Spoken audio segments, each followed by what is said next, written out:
It's 4 o'clock in Los Angeles. It's 6 o'clock in Chicago, and it's 7 p.m. and live from Philadelphia. Hello, everybody. I'm Mad Dog Scipio. This is Mikey and the Mad Dog on WTBR Radio 88.7 in Philadelphia tonight. A very, very special show with a very special guest. But before I get to my guest tonight, I got to bring in Mikey, the movie maker Messier. How are you, Mikey? I'm doing quite well, Angelo. It's good to be here. I'm here in Jacksonville, Florida, with you and your location, and our special guest is here. And I'm looking forward to talking about a very interesting subject matter. It's going to be a good one. Our guest tonight, she is an interesting character. I did a lot of research on this woman. She got a history, this one, Mikey. You might want to make a movie about her someday. Sure. Robin Strom, she is a paranormal investigator. She's a researcher and author, and she is the founder and director of the Delaware Paranormal Research Group, and she has researched and investigated paranormal phenomena all over the United States and authored 3, not one, count them, Mikey, 3 books on the subject of paranormal research. These are those books, and they are Anatomy of a Ghost. And this is an interesting title, Anatomy of a Ghost, a guide to analyzing the dead. We're going to talk about that one tonight.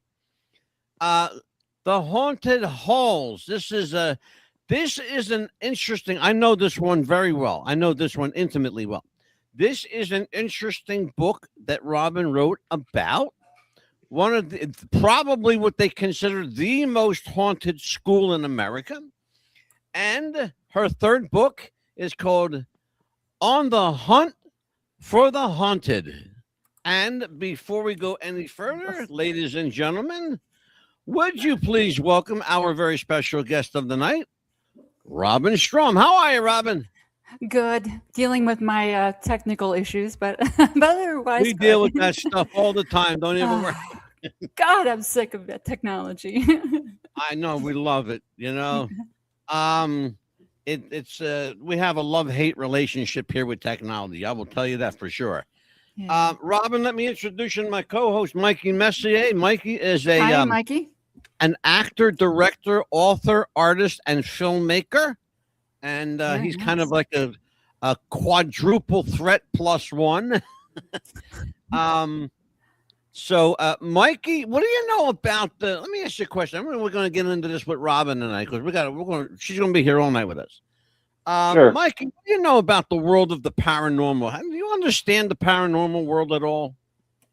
Well, I mean, I think that's part of the catch is, if we understood it, it wouldn't be paranormal. That's why it's paranormal, because it's some things that can't be fully explained. And I did listen to Robin on a couple of other podcasts before she was with us tonight, and it's really interesting how different people approach Robin and her expertise. And for me, I'm just keeping a real open mind, because kind of like religion, it's like if someone were to believe in God, but also believe in dinosaurs and also believe in crop circles and ghosts. I mean, who's to say what's what? Who's to be the ultimate judge of what is reality and what is not reality? I keep an open mind to everything, because who's to say what's true and what's not? Absolutely. Robin, how did you get into this this wacky world of chasing spooks and specters and ghosts and goblins and all that crazy stuff? By the way, we should tell everyone listening on radio and watching us on our streaming resources around the world, and thank you to Globecast Satellite. Robin is a member, I believe you're still a member of the Atlantic Paranormal Society, TAPS. Mm-hmm. And that's Jason Hall's group. You guys know him as the Ghost Hunters on television as the Ghost Hunters. How did you look? I mean, because you seem like a normal person to me. you seem fairly normal. I mean, I'm looking at your resume. You worked for the U.S. Navy. You worked as a photojournalist, a reporter. You have degrees in communication technology. You've got like this incredible pedigree here. Oh, thank you. And you're out chasing ghosts. What the hell's wrong with you, lady? Many have asked. Why did How'd you get, on a serious note, Robin, how'd you get hoodwinked into chasing spirit? Well, it all started. Well, it all started with. I should back up. When I was a kid, I loved ghost stories. I just did. Oh, Like a lot of kids, I had a best friend named Heidi. I think I talk about her in the beginning of the book, but we used to stay up all night and telling ghost stories to one another till we were so afraid to go to sleep that that we would have to sleep in our mom and dad's room. So that started it. But to me, it was always just ghost stories. And then when I was in my 30s, we bought an old Victorian home, large home in upper PA, northern PA, and it had a ghost. And I had my first ever experiences with the paranormal in that house. And that really kind of intrigued me. But at the time, my son was very small. I was working a very demanding job as a college professor. And so I didn't have any time to pursue it. Fast forward a few years, and I'm watching television one night, and I saw my first episode of Ghost Hunters, and I was like, oh my gosh, you can do this. And I was hooked. So I joined a local group in my area. I only stayed about a year. The infighting was too much for me. And then I went independent. I started writing. I started researching because that's really what I wanted to do. I wanted to get to the core of what was going on and find out if it was actually real. So for me, it's always been a really serious pursuit. It's not just something I do for giggles or for fun. Yeah. And I find that the people that get into it for a thrill are the ones that get out of it very quickly because You mentioned something, Robin, that I dealt with personally. The infighting among these ghost hunter groups. See, Mikey Messier, let me explain a little. I have a little knowledge about this. So Sure. I will tell you, Mikey, that they are a very picayune group of people. There's a lot of bickering, a lot of infighting. It's kind of like professional wrestling fans. They all want to be right. You know what I mean? Yes. And Lots that's how of ego. these ghosts. There's something about me, Robin, that I did not tell you, and only a handful of people know. Okay, and I purposely kept this out of the loop. I want you to look. I'm a professional psychic and medium. Oh, okay. I've written 2 books on the subject. Oh, nice. Okay? I'll have to look And you I've up. done work with local and state police in Pennsylvania, New Jersey, and I've worked with the FBI. Okay. And that's on the record. Okay. So I wanted to put that up there so you know that I believe you. Okay. Okay. I believe you. I'm not going to call BS on you because I've done your research, and I've done the due diligence. So I know that what you're saying is absolutely spot on. My question for you is, when you're involved as an indie, and there are a lot of indies out there, when you're working, for lack of a better, and I hate to say it like this, forgive me for saying it, but when you're working the ghost circuit as an independent, you're kind of like the odd man out until you find like a kindred spirit to hook up with. Who was that kindred spirit for you?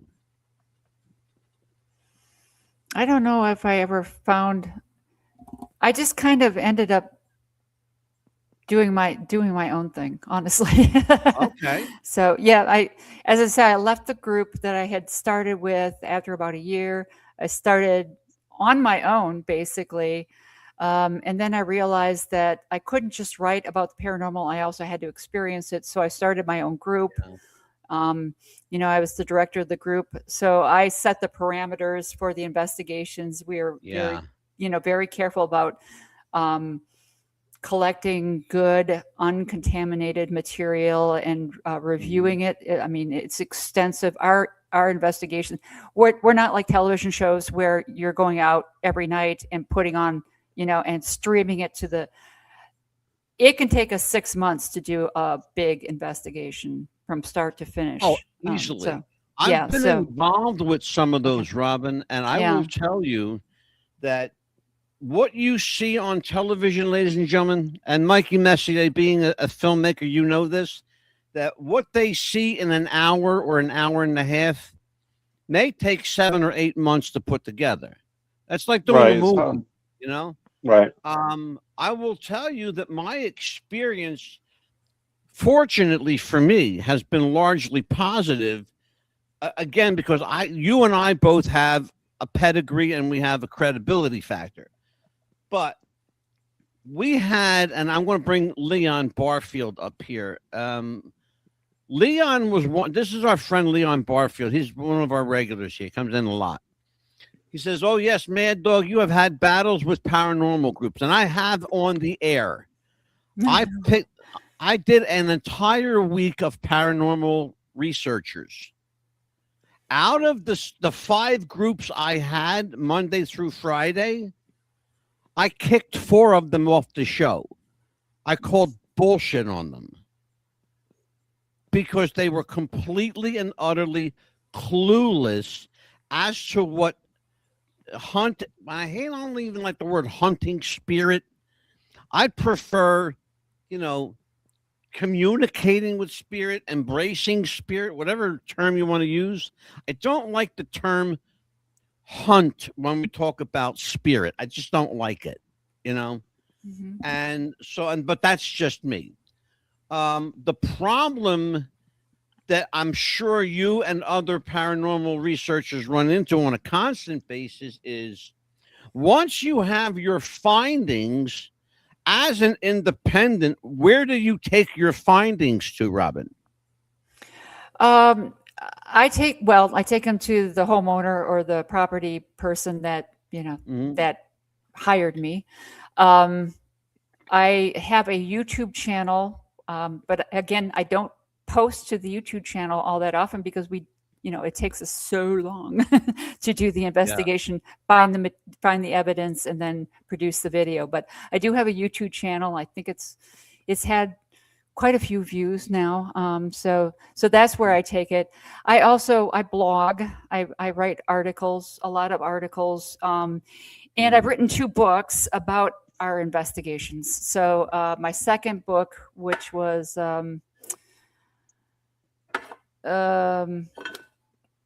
On the Hunt for the Haunted. Yeah. Your books, by the way, Robin, your books are up on the screen. Oh, there we go. Yep, I guess anybody wants to take a look at these books here, you'll know what they look like if you want to buy them. I'm sure you can get them directly from Robin. Anatomy of Ghost, a guide to, and I love this, the guide to analyzing the dead. I'm going to ask you about that title too. Okay. The other book is these haunted halls, and we're going to talk about that because that's St. Joseph's in Delaware, mm-hmm. and we're going to talk about that at some length. And of course, On the Hunt for the Haunted. Those are the books that Robin has authored. They will put them up a few more times before the show's over.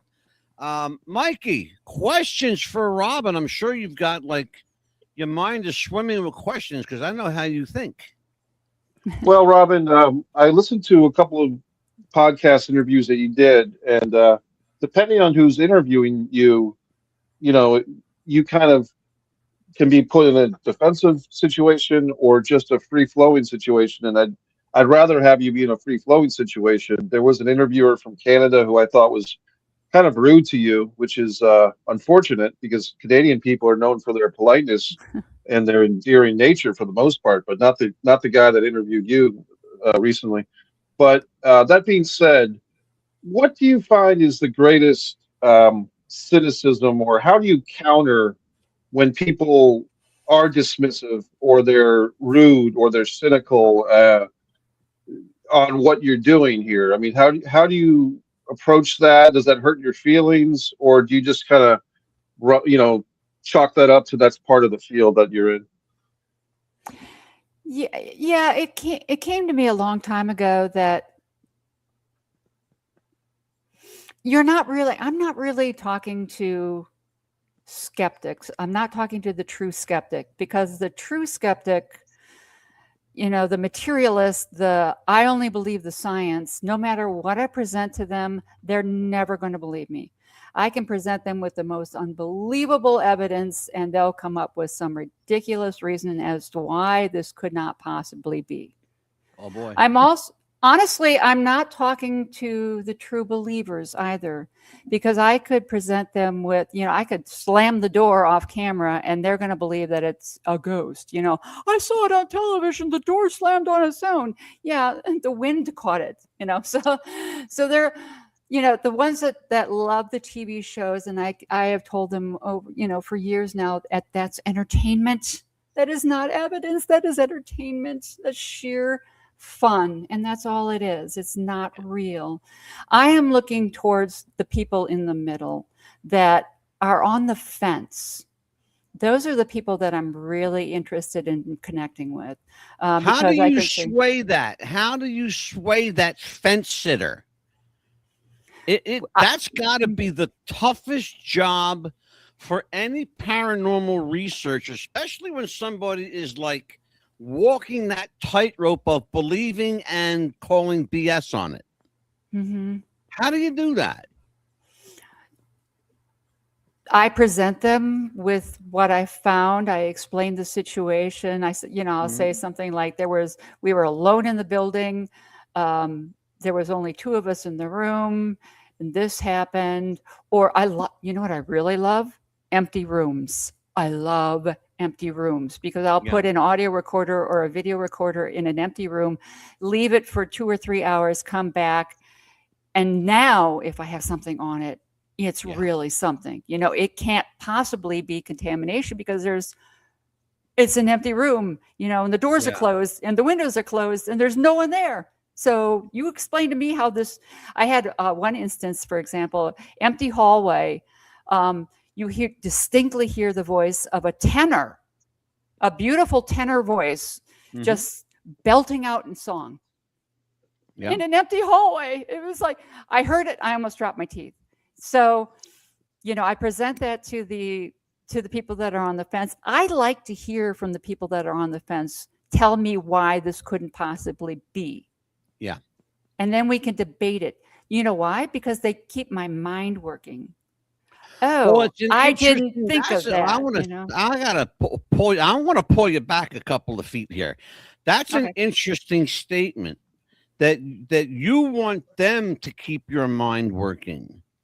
That's an interesting statement. Isn't there enough activity on its own to keep your mind working, or does somebody with you give you something to bounce off of, another thought process?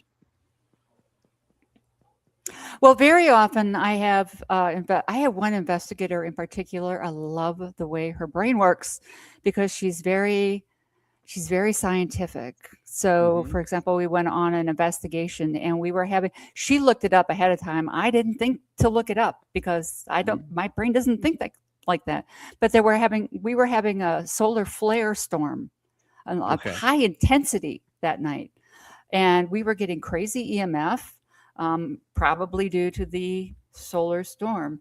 But we also saw a great uptick in activity. It was rocking that night. And I think it was just all that extra energy that was in the atmosphere. So I love people like that. Well, they'll give me a plausible reason as to why there might be activity or not activity.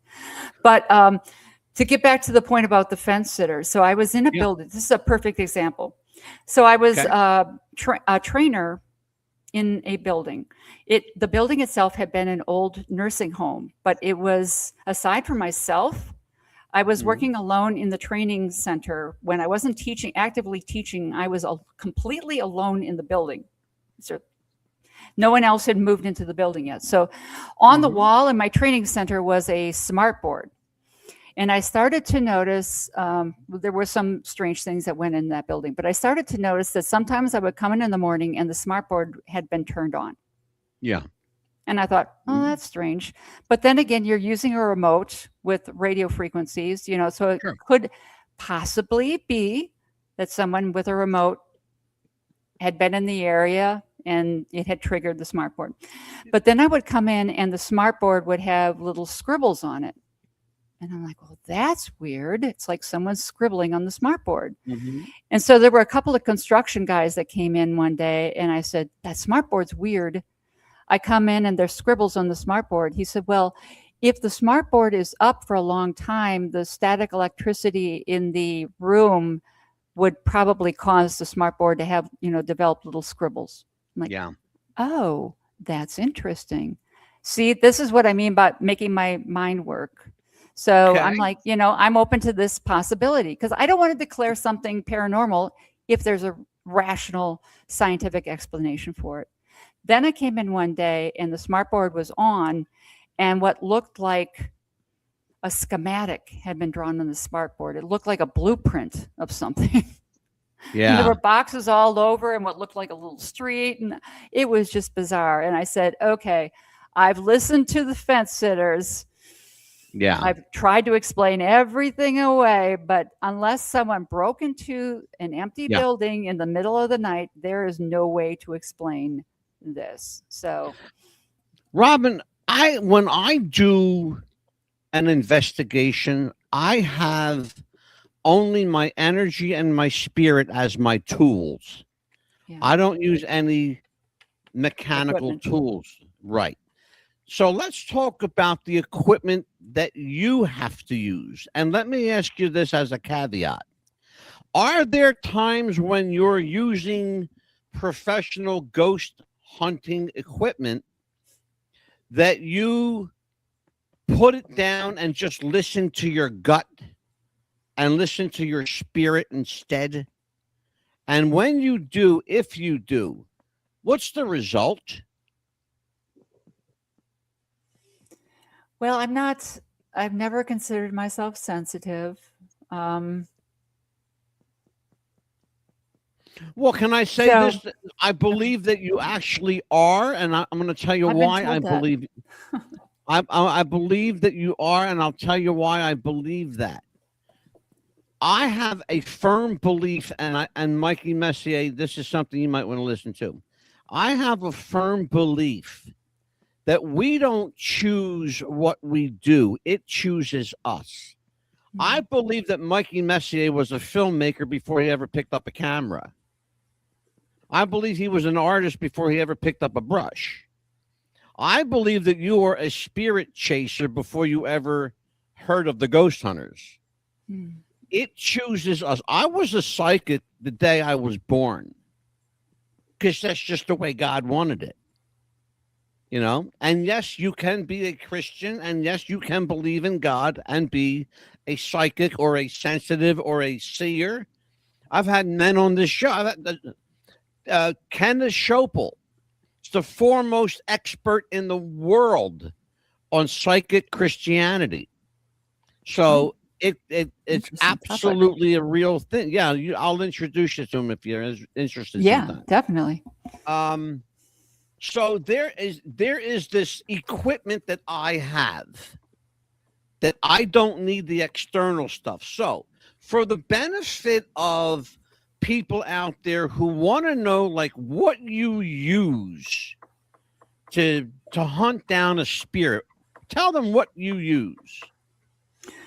Okay. Well, it's rather prosaic. I use a lot of what you see on TV Mm-hmm. with caveats. So I use audio recorders, but I buy good audio recorders. So I buy Zoom audio recorders that are stereo, good quality stereo audio recorders that were actually created for musicians. You can actually take this audio recorder and use it while you're doing a jam session. It has beautiful sound. I have a background in broadcasting, so I tend to buy and use really good quality video cameras. So I like my equipment to be very good quality. When it comes to EMF, we do EMF, of course, but we use millimeters. We don't use the $50, K2. partly because it's so sensitive, it picks up all the junk that's in the environment as well. So we use the millimeters with temperature gauges built into them. So we're doing two things at the same time. We are pretty heavily invested in data loggers. And I have been told recently that the company from which I bought them is no longer in business. But the data loggers were really nice because they were an all-in-one unit. So they would measure EMF, temperature, barometric pressure, vibration. So it was an all-in-one unit, and it also recorded all the way through your investigation. So you could, and then you would pop it into the schematic, and it would show you a picture of the entire night, and all the things that were going on in the environment during the night. I loved those. So, and then if we could take a recording or an audio recording and match it up with that schematic, look, the EMF took a leap at 12:25, and lo and behold, I have a voice on my recorder. Now I've got two levels of data, that. Robin, I am up against a hard commercial station ID break. And when we come back from this break, Mikey Messier will bring it back to you. We'll be right back. The sound. Lock it in, lock it in. WTBR 88.7, we bring in the heat. First half, what's the buzz? Popcast, feel the raw energy from the street. Then we pull back the veil and dig for the real truth underneath. With the mad dog letting the beast off the leash. And the words from presence is speaking in peace. You ain't ready for this. The mad dog, only on WTBR 88.7. 88.7. Woo! 88.7. Don't. WTBR! WTBR Radio!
We have the best damn commercial jingles of any radio station. I don't care who they are. Ours is the best. Mikey. They were entertaining. I love it. Mikey, this is the next 20 minutes belongs to you, my brother. Go for it. Robin, question for you. When you're dealing with the paranormal, let's call them spirits, if that term works, do you find that these spirits are they tortured? Are they okay where they are? Are they looking to get somewhere else? All of the above, none of the above? What do you think about that? Yeah, for the most part, I don't find them tortured. They're usually, they kind of fall into two different categories, but there's a category that is intelligent haunt that they're very interested in getting to know you. They want to talk. They want to show you that they're there. They're not trying to scare you necessarily. They just want to interact. And then there's another contingent that really just kind of want to stay away from you. I've had a lot of, and believe it or not, I've had a lot of EVPs over the years that say things like, go away, or yes, yes, they can't see us, type of thing, or no, they'll never know we're over here, type of thing. So it's like they're trying to live in their own environment, and they really don't want to be bothered by you. So, and I have found, for example, and I believe that's the reason, but a lot of abandoned buildings, when they become abandoned for a while, very often you'll find that they kind of become a hotbed for activity. And I believe it's because intelligent beings want to, will move into an abandoned building so that they can be by themselves, so they don't have to deal with, the living. So, in fact, that was the case in one of the investigations we did where it was a ranch-style home that had been built on farmland. So there had never been a home on that property before. The gentleman that owned it died. A year or so later, another woman bought it, and there was all sorts of paranormal activity in it. One of the things that they found was what they described as a Victorian woman that would fully dressed, frilly shirt, hair in a bun, up and top, very severe looking. And she would go from one back bedroom, glide across, not walk, but glide across into the other back bedroom. And the gentleman said he saw her nightly do this. So, but the question was, why is a woman in Victorian garb in a house built in the 70s on farmland? And the only explanation, of course, that we can find is that she moved in when the gentleman that passed away moved out. So I found that to be true in a lot of cases. So. Interesting. Yeah. You've used the term EVP a few times. Is that sorry, yes. a read? What does that stand for? Those that don't know, what does that stand for? And explain what the EVP is, please. I'm sorry. Yeah, the EVP is an electronic voice phenomenon. So it's audio that we capture. But for it to be an EVP, you can't have heard it with your own ears while you were investigating. If you hear a voice with your ears, then we call that a disembodied voice. So these are little nuggets that you find on your audio recorder after the fact. Right. So it's the voice that can only be heard through the equipment. A follow-up question is, when you're describing the spirits, some want to be left alone, some want to interact. The word lonely came to me. Like, are some of the spirits lonely souls that are looking for human interaction because they have no one else to interact with? Is that a possibility? Yeah, possibly.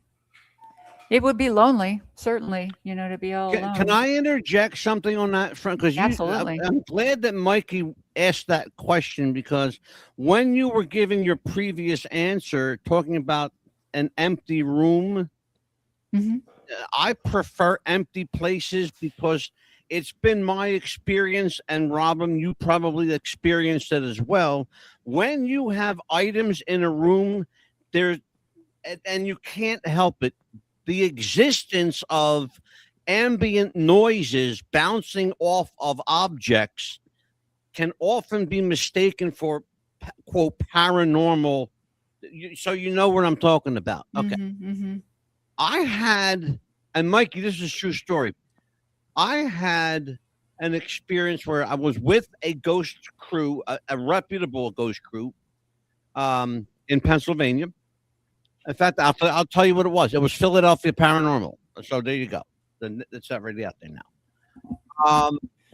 And I had a spirit, and Mikey, it was one of those, it was almost comical. It really, really was.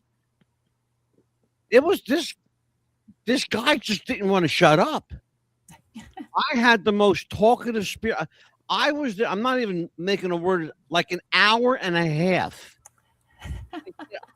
3 or 4 times I said, I have to go now. They're leaving. I have to go now. Oh, well, just a minute. It was like talking to me like he knew me for years. And then I thought about something. He may actually have, because they have a sensibility in the spirit realm that we don't have here on the physical realm, which is they have all knowledge. We don't. They know much more about us than we know about them. And that's one of the things that my gift affords me. I get to know the spirit as a spirit, but I also get to speak to them in human terms because they were and still are human. They are human without the skin. Nothing changes when you die. I always tell people this, Mikey. When the body fails, the spirit sails. Huh. And I have a trademark, I trademarked that expression. When the body fails, the spirit sails. In other words, the spirit that gives us life is forever. This human body, it's going to fall away, it's going to rot, it's going to decay, it's going to become worm food someday. Okay? That's just the way it is. But the spirit is indelible, and that's what you do. You tap into that level that people want to know about. I want to know specifically because I read your book, and I got to ask you, what the hell happened at St. Joseph's in industrial school in Delaware? Yeah, that was well, we did 2 investigations there. So That's a big. Mikey, have you ever seen St. Joseph's in Delaware? I have not. No. Tell us about it, Robin. It's huge. It's a very big, old place. Right. Like really, really old, older than me. Right. Well, the school itself, it was a Catholic boarding school for boys, for African American boys. I saw it one time when I first moved into Delaware, or right after I moved into Delaware. I had a job shooting a video out in Clayton. So I drove out there, and I remember seeing it, and I think it's in my introduction actually to the book, but I actually came across this property. And once you've seen it, it really stands out because it has a big stone archway at the front of the building. And through the archway, you see this beautiful old chapel with these enormous stained glass windows. And it's quite obvious that the chapel is not being used. The entire the property at that time was completely deserted. So, and I remember stopping and asking, I love old buildings on top of everything else. So I stopped and I asked this person, I'm like, what's going on with this property? It's beautiful. That chapel's beautiful. And he said, well, it's deserted. It would take too much money to fix it up. And so they're just going to leave it. Well, eventually, a charter school bought the property in the early 90s, and probably around the time that I actually saw the property for the first time. And they fixed a lot of the buildings up. Now, there are multiple buildings on the property on top of everything else. Not your typical school building where there's one building is like, I don't even know, 5 or 6 buildings. So, but they started working on it, and as soon as they started working on it, they started experiencing paranormal activity. Again, it had operated as a Christian boarding school for 94 years. Believe it or not, 94 years. It was a long time, and then they just closed their doors in the 70s. And then Providence Creek bought it in the 90s. There you go. Yeah. So it was vacant for a good 20 years. And remember what I said about vacant buildings, right? It becomes the habitation of spirits. In this case, there were priests and nuns and brothers that apparently never left. So Providence Creek bought it. They started having experiences immediately. And I'm not just talking about the kids with, overactive imaginations. I talked to the financial director for Providence Creek. I talked to the former principal for Providence Creek. I mean, everyone from the superintendent to the cleaning staff were experiencing things. In one case, they were redoing one of the buildings, which is called Morell Hall, which is named after the sister of Catherine Drexel. I won't get into too much of that, but so they were renovating Morell Hall, and the guys that were working on the construction crew came to the financial director one day and said, "Who is the priest walking around Morell Hall with the Bible in his hand?" And Chuck was like, there is no priest with a Bible in his hand walking around Morrell Hall. No, we see him just about every day. We see a priest with a Bible in his hand walking around looking like he's not too happy about the renovations. No priest. Yep. So they were, and that was just story is legendary. Yeah. That story, Mikey Messier, that story is legendary. This priest wants you to know he's still there, and it's his school, and by God, ain't nobody gonna take it from him. Yeah, Robin, yeah. Go ahead, Mikey. Okay, I'm curious. Do you feel that cinema? I'm thinking of movies like Ghost with the infamous "Get Off My Train," character, and the movie that I saw as a kid, Poltergeist, where the spirits were very aggressive and violent towards the inhabitants of the house. Do you think that media has a positive, negative, or maybe both influence on the way that people interact with the spirit world? Is that something that we should be more aware of, that, hey, maybe all these spirits, they're not out to get us, or they're not out to kick us off the proverbial train? What do you think on that topic? Well, the guy that wanted to kick people off the train, he wanted to be by himself. Remember I said there's a certain contingent that just want to be, he wasn't negative, he just wanted to be alone. So but and yes, he wanted a cigarette really badly. And he wanted, and as a former smoker, I fully understand that. That would annoy me too. But yeah, I think, again, when I was talking about the paranormal shows and it being entertainment, when movies and television portray paranormal activity, it sells a lot more tickets if the entity is negative. If the little girl's head is spinning 360 and green vomit is coming out of her mouth, it's going to sell a lot more tickets than I was home alone and I got a little chill up the back of my spine. Well, most of the time it's the little chill up the back of your spine that you're experiencing, and not the 360 degree or 365 degree spin of the head. So yeah. Rob, I have a question right along those lines. Okay. In your experience, and be honest with me, because I've seen some of this, but I'm not going to comment on it too much. I want to hear your take. When you're watching a ghost hunter type show on television, whether it's the Ghost Hunters or the Ghost Adventurers or a Paranormal, whatever, do you find in your experience that these shows like to, I don't want to say mimic each other, but they like to steal from each other their style of ghost hunting? Because I've seen some, and again, I'm not going to comment too much, but I want to hear your spin on this. Yeah, I agree. And I think a lot of them, number one, I don't watch a lot of ghost shows, which is, I'm sure Good people for are, you. yeah. But I think a lot of them steal from ghost hunters because they were the original. I mean, they were the first guys. So that's what I was getting at. I didn't want to say. Yeah, they were the guys. I didn't want to. Yeah, but that's exactly where I was going. Yeah.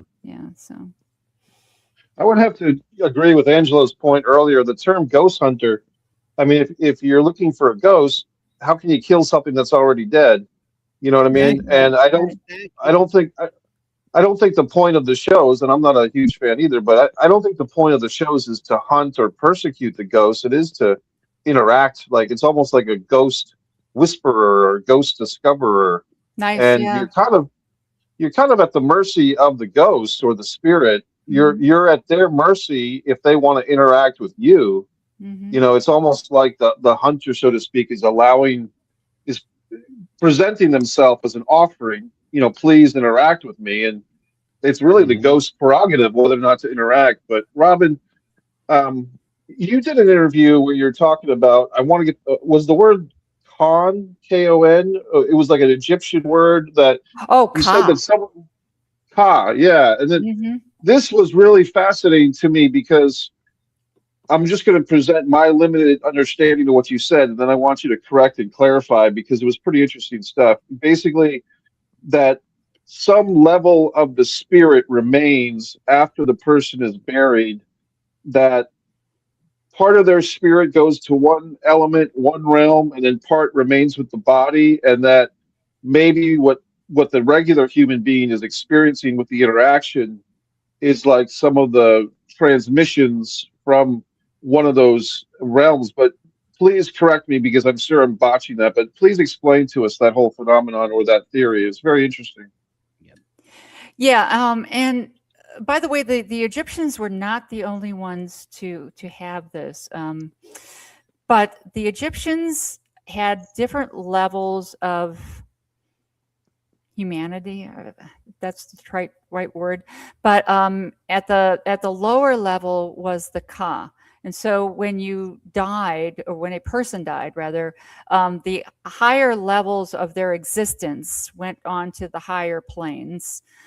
The Ka was actually a replication of the personality. So it wasn't actually a ghost per se. It was a copy of the person's personality, like a copy on a computer, for example. Okay.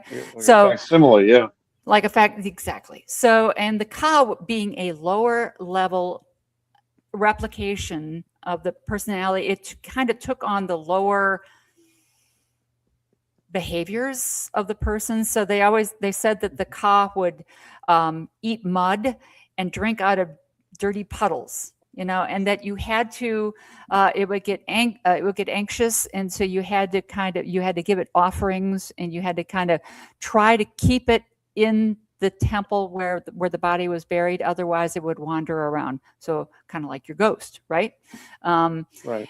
They're not, and that's not the only instance where they talk about, different levels. So the Norse, for example, they believe that you put a body in the ground, and there was a type of lower level replication again of the person that stayed with the body and or wandered around, and you didn't want him wandering around because, again, that's your ghost, right? So, that's kind of carried into the modern world. Different levels, the lower level being the etheric entity, the lower level entity, again, perhaps just a copy of the personality. And I kind of like that theory because when I see hauntings, when I see spirits, for example, I always ask the question, what year is it? And I never get an answer. Who's the president? Never get an answer. What's going on in the world? Never get an answer. What's going on in your world? Never get an answer. It's like they're while they're showing intelligence, they're obviously not in the world. They're not interacting. They're not changing. They're not adapting. They're not understanding things. They're not learning new things. They just kind of seem like their personality is stuck. So the problem is, and everything you said is absolutely spot on. But the biggest issue with spirit is they have no frame of reference. They don't. Yeah. They can't give you a year. They have no frame of reference. There's nothing for them to refer to, because in their realm, it's literally, I hate to say it like this, but it's the truth. It's literally a different world. Okay. It's a different world. They have no sensibility of time, space, reason, physicality. But in so doing, they still feel sorrow. They still feel anger. They still feel joy. They still experience all those things, and they speak in those terms.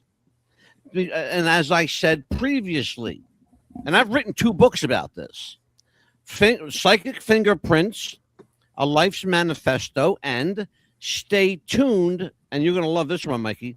Stay Tuned is the psychic realm from a theological perspective. Ooh, okay. Okay. And so, I actually did a I did a pilot for A&E 23 years ago called A Ghostly Gathering, where we're talking. This is exactly what we're talking about. It must have hit the mark with somebody because they didn't pick it up. It was too close to home. But I'm glad I got the chance to do that because it's out there. But one of the things that I know doing what I do, and when I do, and I never charge. I've never charged for a reading. It's not what I do. Oh, nice. Okay. Yeah, never. And so if anybody wants a reading, hit me up and you'll get a reading. Might last an hour, might last 5 hours, however long. And I've done 3-4 hour readings. Oh, I'm not even kidding you. Robin, there is, and I got so many questions to ask about the anatomy of a ghost, because this is the one that we're really kind of harping on right now. Because everything we're talking about is dealt with in Anatomy of a Ghost. Okay. Analyzing the dead. And it's an interesting concept for a title. Where did you get the title, and what were you trying to convey with this work? Well, I got the title because I really wanted to. I wasn't going to just write another ghost book. I wanted to write a book that kind of was a culmination of all of my research and my findings, and really delve into the different theories about what spirits are. But also, I also talk about quantum physics and, the findings of quantum physics and how that can possibly lead to the paranormal. I talked about consciousness, and I was just talking to someone the other day. That really is the crux of the argument right there. Consciousness. If we are material built beings, for example, and if consciousness is a culmination of our brain and the neurons firing, then when those neurons stop firing and we're dead, there can be no consciousness. And yet people have what they call near-death experiences all the time, where they're clinically dead, where their brain activity stops, where their heart stops, where they're not breathing, and they'll be brought back from the dead, resuscitated, and they'll for example, tell you everything that was going on in the operating room. Can I tell you something? It's funny that you said that because 3 weeks ago, I had John J. Davis on my show.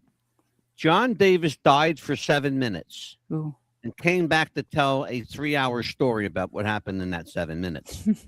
And John was just on another podcast, a friend of Mikey and I, and told the same story verbatim, didn't skip one bit, not one line. In other words, what I'm saying is his story remained consistent. Yeah. Okay. When that happens, as a paranormal investigator, do you think you owe it to either A, yourself, or B, that person to find out exactly what it is they experienced? Was it a true spiritual awakening, or was it, chemical? Was it anesthesia? Was it the drugs in his system? Was it any number of things? Mike, you know where I'm going with this? I think so, but clarify as much as you can, please. Yeah. So, John Davis died. He's for 7 minutes and came back and told this amazing story. The question I had was, is that a true spiritual awakening, or is that chemical? Is it medicinal? Is it anesthesia?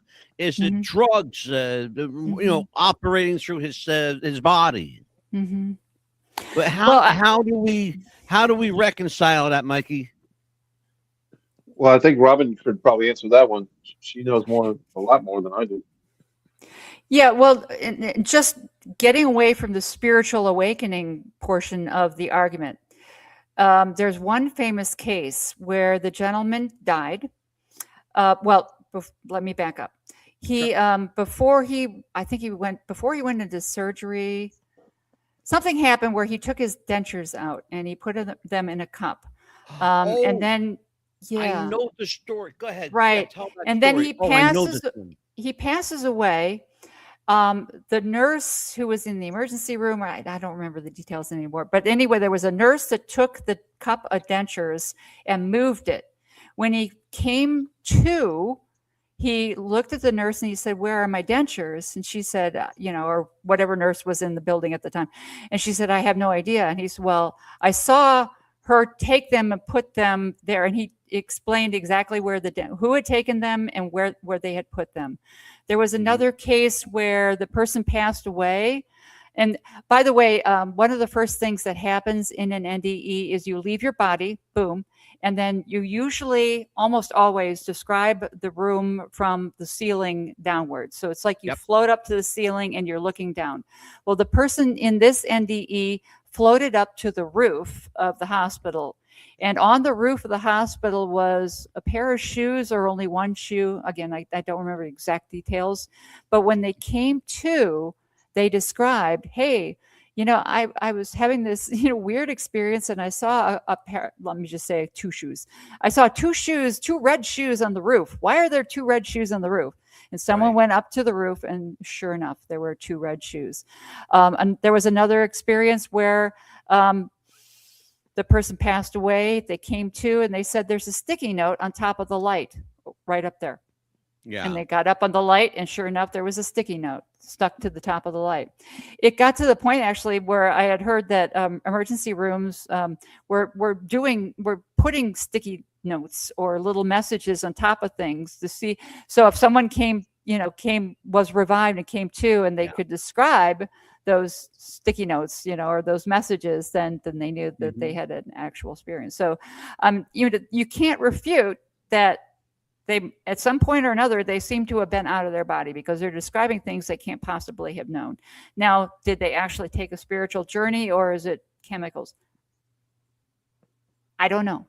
Can I explain That's it? the question that's the question, Robin.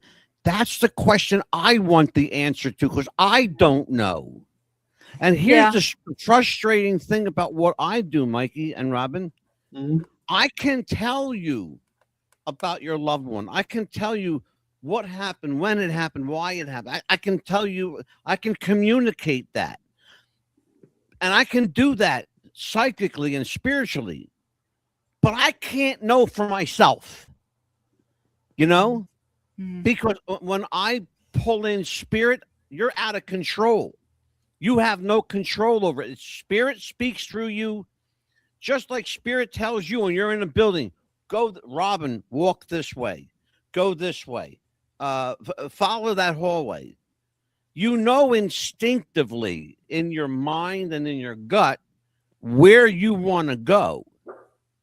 We are at the top of the hour. I will be right back right after this. Words from our sponsor, 7 years at Manscaped. When the Hawks need a clean shave, they reach for the Chairman Pro by Manscaped, equipped with skin-safe technology and dual blade heads. Wonder if my dad's ever had one of these. Tony Hawk with the mustache. A very different commercial. We ride motorcycles now. Hawk Hogs. Shaken and stirred. Talon. Injured? So are we. No. The Chairman Pro by Manscaped. 88.7 WTBR Radio.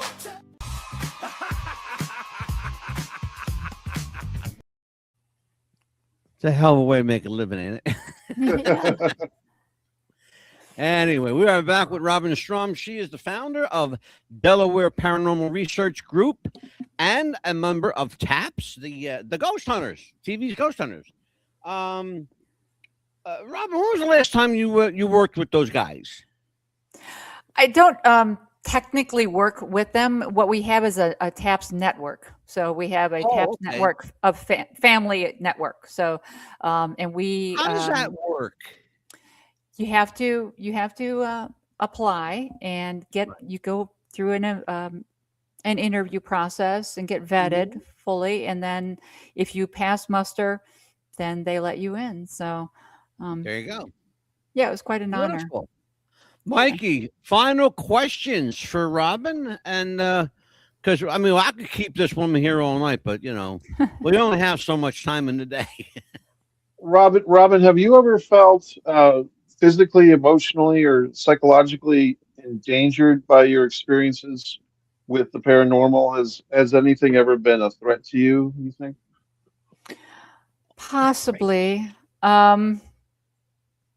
We didn't actually do the investigation, but I had a gentleman contact the group one time, not your typical homeowner. This gentleman worked for the government in Washington, D.C. for some sort of 3-letter organization like CIA, FBI, one of those. I don't know if he ever told me. Of course, he told me never to share his name or what he did for a living. So he contacted us, and he said that he was having some really kind of scary stuff going on in his apartment. It wasn't a house, it was an apartment.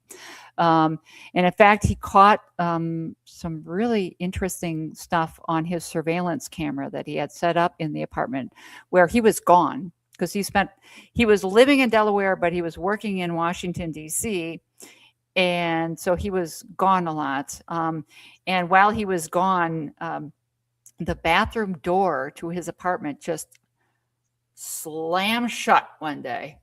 Just out of the blue. It's just really bizarre. So, so he called us in for a walkthrough, and it was definitely, and I don't use the term evil. I don't, I'm not going in for that kind of stuff, but it was definitely aggressive. Let me put it that way. So we were sitting around the table, for example, and doing the walkthrough. The man had this enormous dog that was it was his like emotional support animal.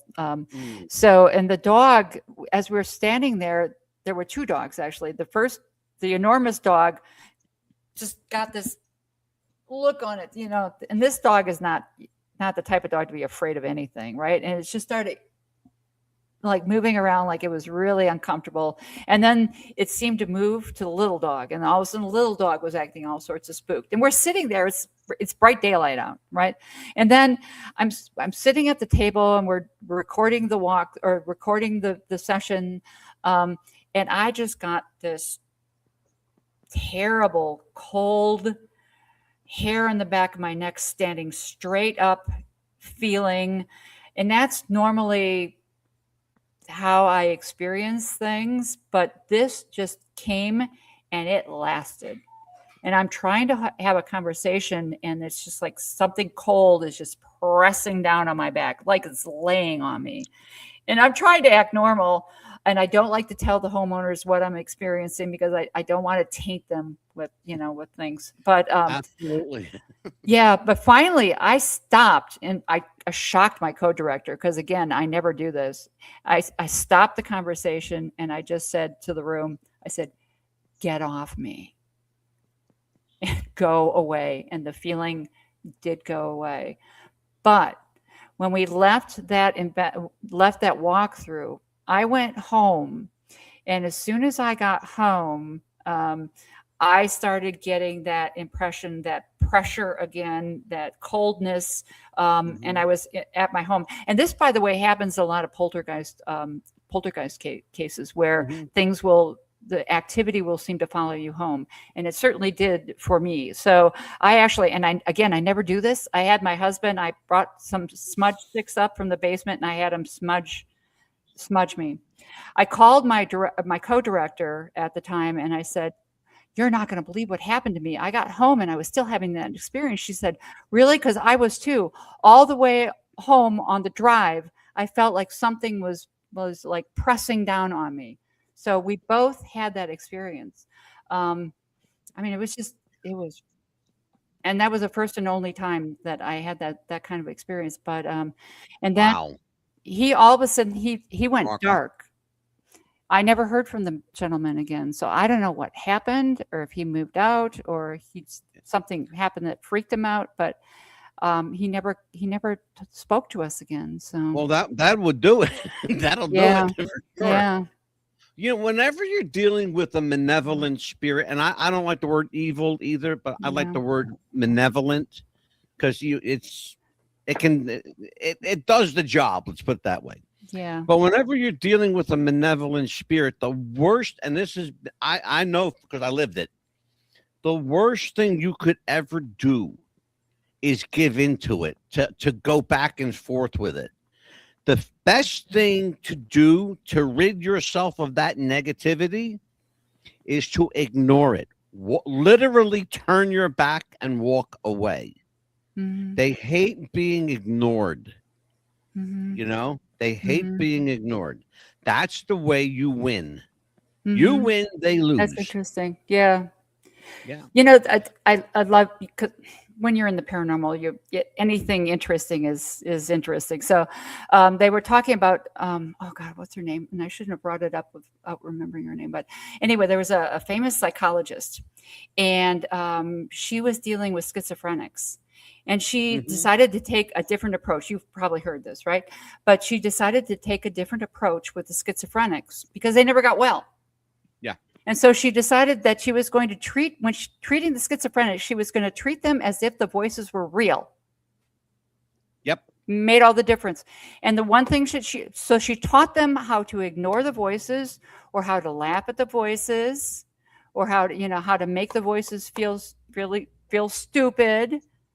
And the voices would get frustrated and they would go away, and the people would be healed without medications, without years of psychotherapy. But if you treat the voices like they're real and give them ways to deal with the voices, the voices will go away. Years ago, Robin, there was a psychologist that treated that kind of symptomology. She was a Fiore. What was the name? Yes. Edith Fiore? Yes. I don't know. There have been others since her too. But yes. Yeah. I was going to say, but okay. You got it. Let's see who's in our chat here. Oh, Ruffian. Yeah, Ruffian. This cat, man, Ruffian. You always come at the end of the show, brother. Where you go? This guy, he's one of our regulars, but if he's working and he gets here late, we just got to say thanks for stopping in, but we got to let you go, bro. Leon, it's the call, Ruffian. Yeah. Gotta run. Be back tomorrow. Okay, Leon. I got to tell you something, Robin. You are part 2 material. Okay. Super. You're definitely part 2 material. Mikey, we got to have her back. Yeah, that would be great. I think Robin's got so much more to share with final us. questions, Mikey, for Robin? Well, we have a few minutes, sure. so we can. Yeah, you definitely got time. Well, if someone were to be listening to our show and say, much like you were watching television, years ago, and saw people that kind of inspired you to get into this world, what would you say to the novice who feels like they have a calling or would like to explore becoming a paranormal investigator or paranormal researcher? What would you suggest to the person who wants to get into this realm? Yeah, if they're serious, and again, 90% of the people that get into it, 80% maybe, get into it for thrills. You can find that in any abandoned building. Don't go to abandoned buildings. Number one, don't do that, because if you get hurt, no one knows where you are. And it's trespassing. Yeah. Not a good idea. I know a lot of the shows, especially the YouTube, Cavaliers on YouTube, are doing that kind of thing. That is dumb. Don't ever do that. But if you really want to get into this, if you have a true calling, research. Pick up a book. Yeah. Listen to a parapsychologist. Look for actual information. Don't just watch a television show. Again, that's for entertainment. Okay. It is not for research. And by the way, we were talking about this earlier. When I introduce myself, I don't say that I'm a ghost hunter. I say that I'm a paranormal researcher, because that's what I think of myself as. I'm looking at things that are unexplained and trying to find Robin, answers. That's a great segue for a question, and I'm going to ask you this point blank. Okay. I had I'll name them. I'm going to tell you who they were. I had a group on the show called Savannah Paranormal. Oh, that would be a fun place. Yeah, well, great place, but a horrible group. Okay. And I just, I'm not shy about calling people out when I need to. Savannah Paranormal came here and presented themselves as a legit group. Okay, and I'll buy all that.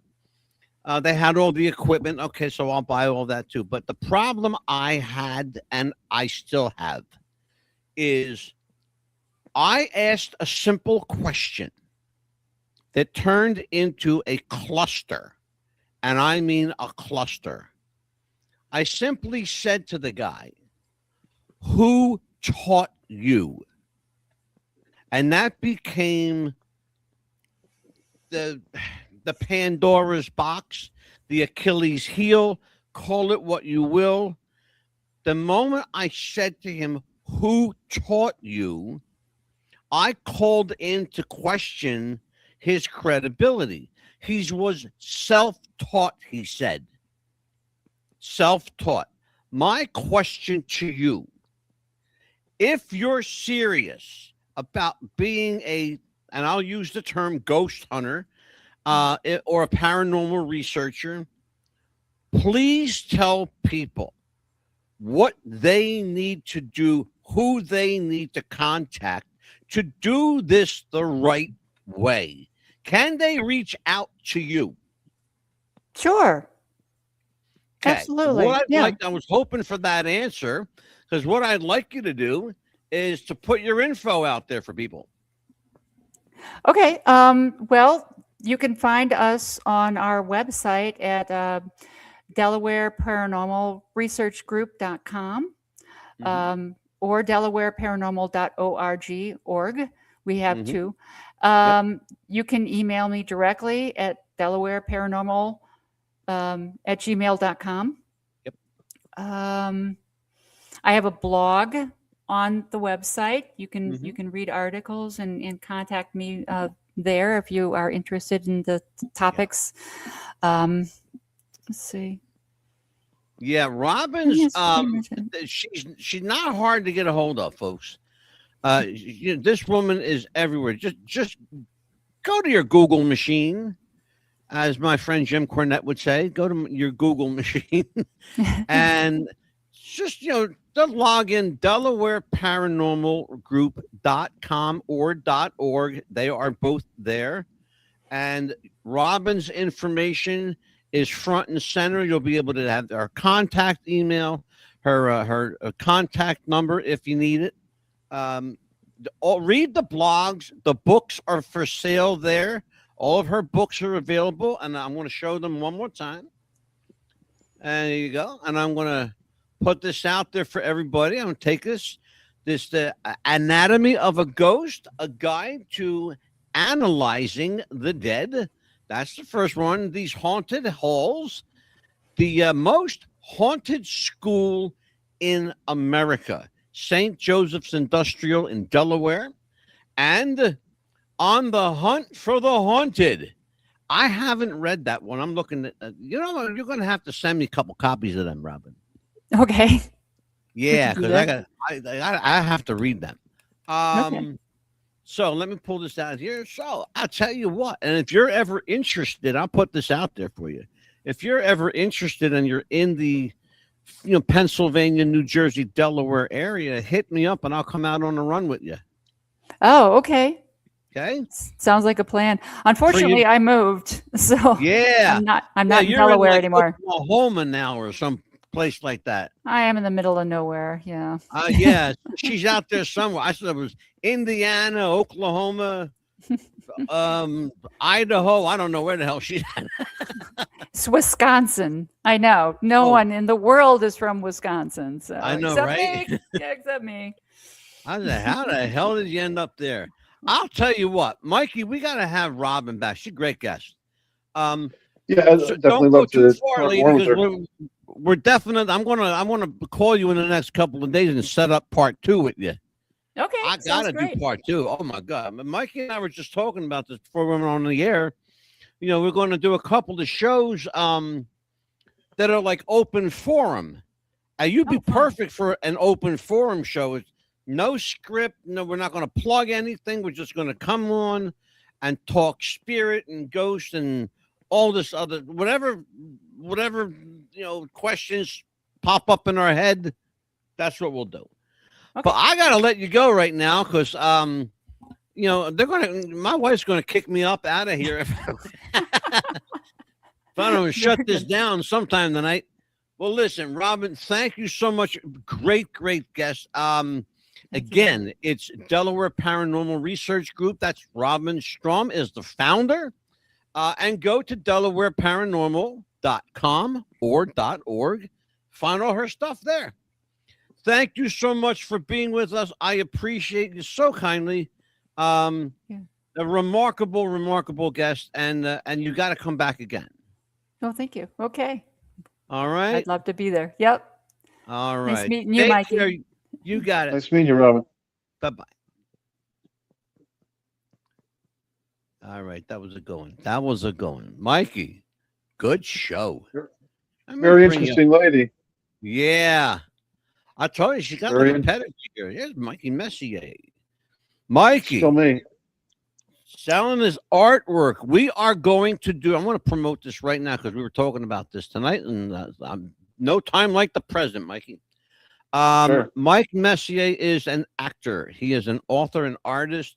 He's a Renaissance man of sorts. He's got his books, audio books, and print, by the way. Bad Girls with Good Tattoos. That's interesting. That'll make a good movie. Yeah. You know? Yeah. We'll make a film out of that one. Yeah. And of course, Fight or Play Basketball. We're doing an entire show dedicated to that book. Which Yeah, great. I have a copy here. I have the original artwork of Fight or Play Basketball, the black and white cover. Right. This is much more vibrant. Why did you decide to revamp the cover, Mikey? Well, it was October of 2024. I took a trip up to Rhode Island, and I was in my favorite coffee house up there, Brewed Awakenings in Warwick, and I found myself making this painting because this was when we were recording the audiobook version, and I found myself kind of painting this basketball and the boxing glove. And then I did take the black and white image of the kid that represents Jack Scratch, the lead character, from the black and white cover.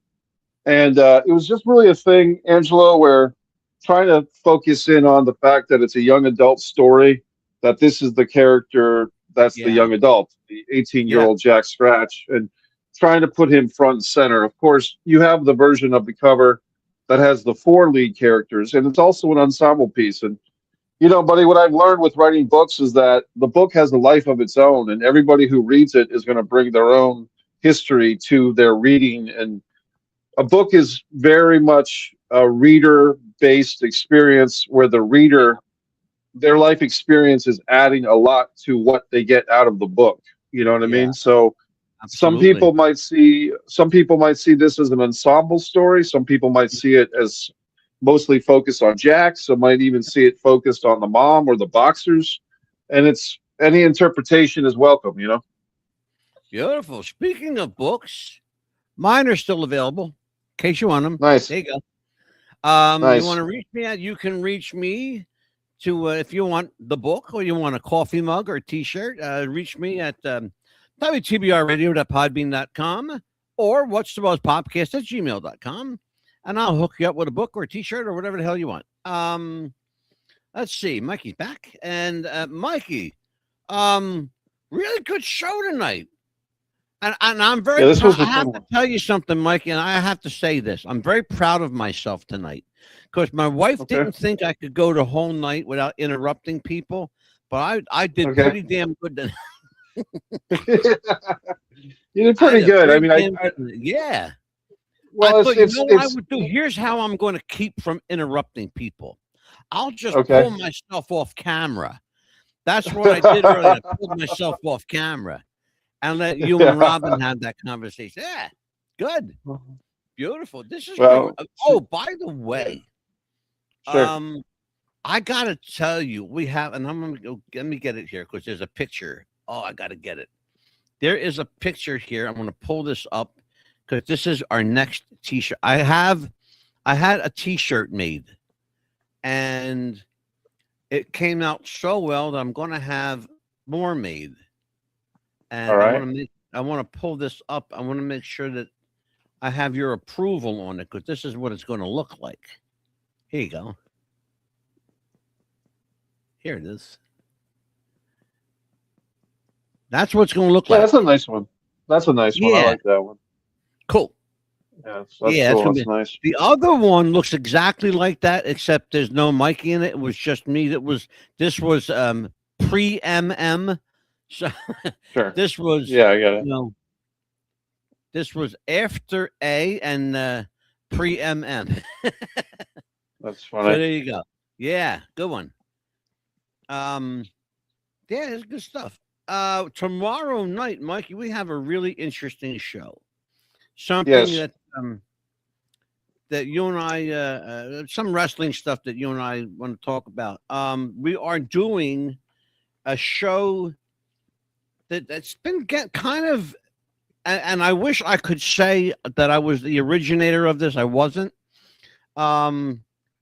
There is a, and I'll give credit where it's due. There was a group, a conservative group, that follows professional wrestling on Facebook. I follow them.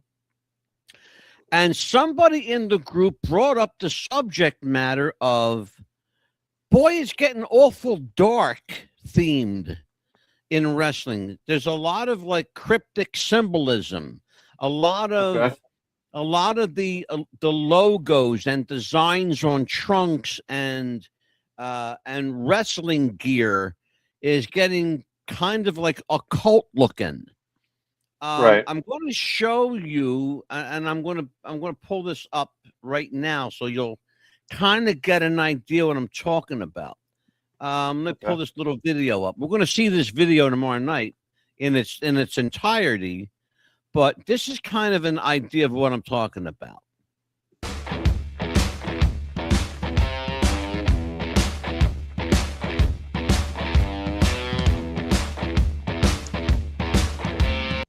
I want to. Did you catch that? This is the WWE logo. Right. Right? That's their actual logo.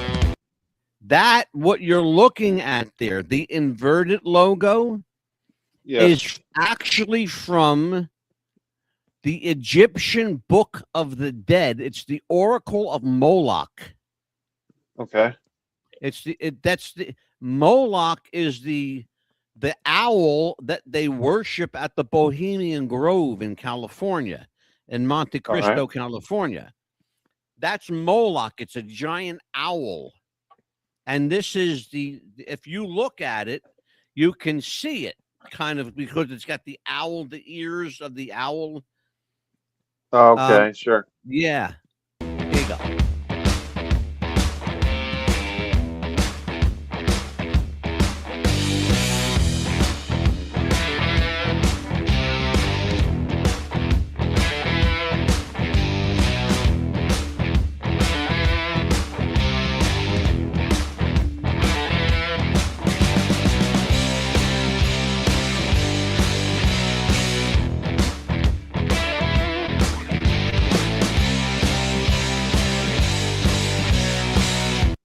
Mikey, this one shocked me.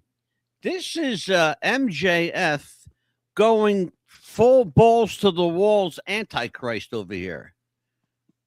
Yeah, he's sitting on a throne, and it looks like he has a crown with horns on it on his head. And I have to say, I haven't. Indeed. He's also bleeding from the forehead. Forehead, which means it looks like he's bleeding from the eyes, although I don't think he is. But well, no, I think that's makeup. But let me play the rest of this outside, and I'm just going to let it roll.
That's the Interesting. question, Mikey. Entertainment or influence?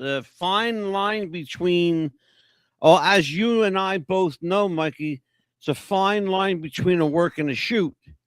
You know, there's worked shoots, and there are shoots that are works. Right. This here, this is an interesting kind of gray area that's never really come to the surface before, because we don't think of, I mean, let's be honest, who thinks of wrestling as satanic? Or yeah, but we do know, and you're going to see some tomorrow night. We do know that, Vince McMahon came out, in full druid garb with, Sure. of course, when he was, screwing over Stone Cold Steve Austin back in the day. It was me, Austin, all along. Remember that line? It was me, Austin. It was me all along. Well, I guess we'll have to we'll leave most of this conversation for tomorrow night. But I guess my question, and maybe you can convince me, Angelo, or persuade the argument, is that is some of their, let's say that they do, let's have a conceit that maybe some of their symbolism or some of their graphics look like satanic symbols or cult-like symbols. Is it possible that in the name of entertainment, the designers of the WWE, the graphic arts department or whatever, is just grabbing stuff from the hemisphere and not really putting the intellectual thought into the context of what they're using? Do you know what I mean? Like, is it possible that it's just... I know exactly what you mean, Mikey, and my thought process is pretty clear cut on this, and I'm going to make the argument for it tomorrow night. I'll just give you a little sneak peek. I think it's all purposeful. I think it's all being done with deliberate design. If you remember, and you follow this far more than I do now, I've been out of, for all intents and purposes, I've been out of the wrestling game, especially the wrestling podcast game. I've been out of it for quite a few years now. But one of the things that I do is I keep up with the podcast because it keeps me current. So if I have a conversation with Mikey Messier, I can hold my own in that conversation. Right. So even without following wrestling. So, but here's the thing, though. You remember WrestleMania after WrestleMania, Triple H coming out in one medieval, garb after another, to the point where the medieval became dark. It became a cult. It became satanic. And then he placed himself on a throne. Okay, so we can read something into that if we want to. To the point where Cody Rhodes took umbrage to it and smashed the throne with one of Triple H's very own sledgehammers. I don't believe that it's accidental, Mikey. I believe it's quite deliberate. That company has, you got to remember something. The foundation was laid by Vince McMahon. Okay. It was laid by Vince McMahon. They're going to carry the torch in lieu of and in honor of their fallen leader. Okay. Vince McMahon, as a human being, is a very generous person, but he does not believe in deity. He doesn't believe in the sanctity of a divine presence. He does, however, acknowledge the dark side of that equation. So how can you acknowledge the dark without acknowledging the light? That's my question. So, and if you listen to his daughter speak, and this is where the rubber meets the road, his daughter and he have the same thought process and belief system. Vince McMahon's son, Shane McMahon, does not. Shane McMahon is a devout Catholic and is raising his children as devout Catholics. Therein lies the rift between father and son. Vince McMahon is adamant that he will not acknowledge any religious invocation or belief system. That's factual. You're going to hear that tomorrow night. But that's just kind of like where we are with that. All right. Well, it seems like we've got really interesting thing, Mikey. It really, really is. Yeah, I'm looking forward to tomorrow night already then. And in the 23 hours between now and tomorrow night at 7 p.m. Eastern, I'll do some more research and see what I can find. And you know, I'm intrigued. You got me hooked. And when the other thing that you and I are going to do is, and this, I would love to have your take on this, because you are uniquely qualified to talk about this subject. How the news is kayfabing the American public. How the news media and social media have learned the lesson from professional wrestling, the art of the kayfabe. We're going to talk a lot about that. And you are uniquely qualified to speak about that on several levels, because you are an artist and a writer and a filmmaker. And as a good writer, you're going to put the spin that you want on any particular thing to get the desired result. Sure. And that's what the news does, I believe. Well, I've said it for a while that President Trump was a WWE Hall of Famer before he was the president, and he, in my opinion, played the heel. He got elected as the heel. You know, he took on the heel persona. And you know, it's. I mean, I was about to say everybody loves the heel, whether they know it or not. You know what I mean? I know, right?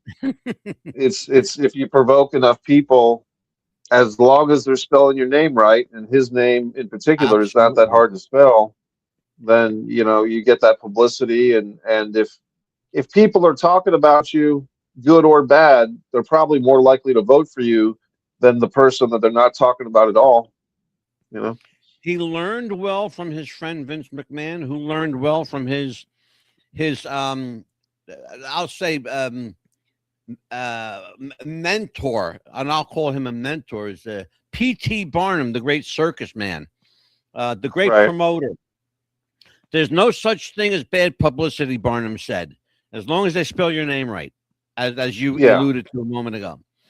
Mikey, we are at the end of our show. Promote yourself, my friend. I got some. I got a couple things over here. Let's see what we got. The Mike Messier's good girls with bad girls with good tattoos. It's all good to be bad. It's good to be bad. Yeah, this is my new novel. This one's brand new. This one's on paperback and hardcover on Amazon. It's Good to Be Bad is the subtitle. Bad girls with good tattoos. Funny, it's about friendship. It's about rock and roll. It's about bad girls with good tattoos. This one was kind of inspired by if you remember John Waters from Baltimore and his films from the 70s and 80s. Then this one's a lot more mainstream. This one's a safer bet for the family reading, the young adult novel, Fight or Play Basketball, Every Shot Counts, Mike Messier. And both of these books, this one is available on Hoopla and Audible on audio. And also the print copy. And like you said, I'm still painting and still having fun with that. I found myself painting cats this weekend, you know, and everything's good, buddy. Everything's good. For all things Mike Messier, it's MikeMessier.com. You can buy his books, his artwork. You could listen to his wrestling rants. He said, "What is that?" I just got these stickers made of my logo too from shit, how about that? Beautiful. Sticker app, yeah. So, yeah, tomorrow night I'll bring one of the T-shirts and I'll show you what it looked like. I'm actually gonna wear it tonight, but I want it to kind of look nice for our guest that was here tonight. Yeah, you did. Let's see what I got here. You got here you go. Here you go. If you want to reach me for anything regarding the show, you can reach me at Mad Dog at What's the Buzz Popcast at gmail.com or at the WTBRradio.podbean.com. You can find our merch there. You have a contact number there. You have a fill out a form for feedback, show request. Everything you see at the end of the credits here is on our website. So check it out at WTBRradio.podbean.com. And for Mikey Messier, I am the Mad Dog. And as Papa DeCipio always says, and I close every show out with this, tomorrow is promised to no one, so make today count. Be nice to somebody, will you? Take care, folks. We'll see you tomorrow night, Lord willing, and the creek don't rise. Good night.